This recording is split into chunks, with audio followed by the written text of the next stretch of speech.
Eh bien, bonjour amis lecteurs, une petite vidéo de présentation sur ce décodeur TNT avec la possibilité de faire des enregistrements. Là, il y a le time shift, vous pouvez appuyer sur pause votre émission et la relancer. Il y a une connexion RJ45 pour pouvoir vous connecter sur internet.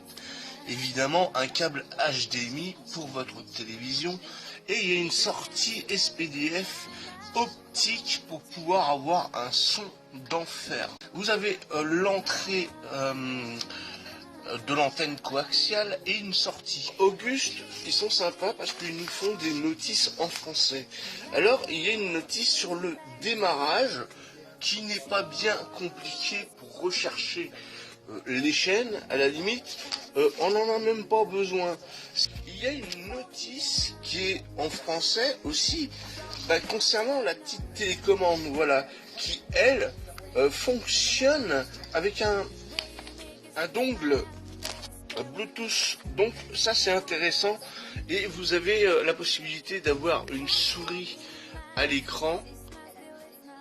Je sais pas si vous la voyez, voilà. Alors c'est assez sensible, hein. C'est pas vraiment pratique.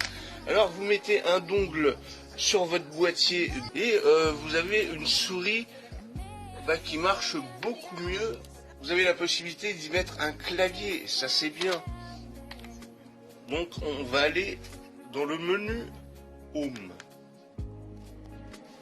Alors vous avez toutes les applications, des applications que vous pouvez utiliser sur votre smartphone. Vous pouvez les retrouver ici. Mi-app.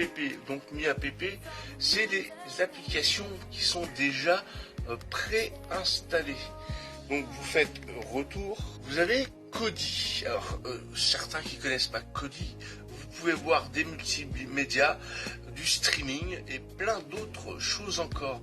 Et nous avons notre Play Store pour pouvoir utiliser des applications que vous utilisez pour votre mobile sur votre télévision. Alors toutes les applications ne sont pas compatibles avec ce boîtier malheureusement.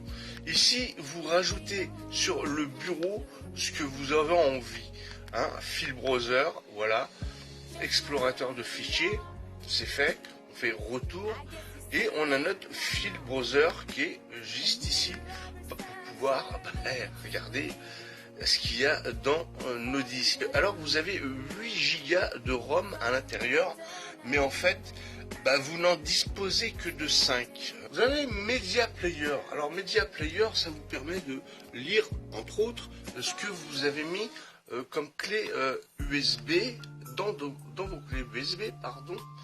Alors on va naviguer, on va prendre du MP4 en Full HD. On va voir si ça fonctionne bien. Alors voilà, l'image elle est impeccable, fluide, il n'y a pas de décalage, c'est vraiment très propre. En ce qui concerne le Full HD, c'est nickel. On va retourner dans Home.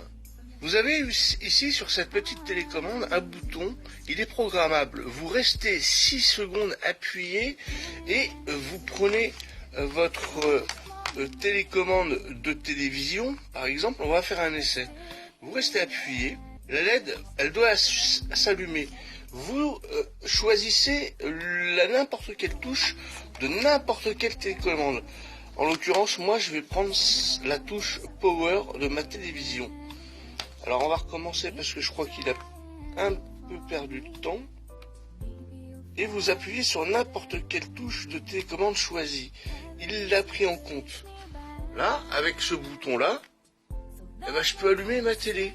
Vous appuyez sur menu, donc programme, paramètres d'enregistrement, qui vous permet de choisir la destination de stockage de l'enregistrement. Les enregistrements, alors confirmez le mot de passe. Bon en espérant que ma petite vidéo communicative vous a été utile avant l'achat, au moins vous avez quelques petites explications, vous le voyez en fonctionnement, vous avez mon avis. Et si ça a été utile, écoutez, n'hésitez pas à me le faire savoir, ça serait vraiment super gentil de votre part. Ça m'encouragera à faire d'autres vidéos pour l'avenir. Sur ce, je vous souhaite à tous et à toutes un excellent week-end, et c'est bientôt les vacances, alors profitez bien de vos vacances.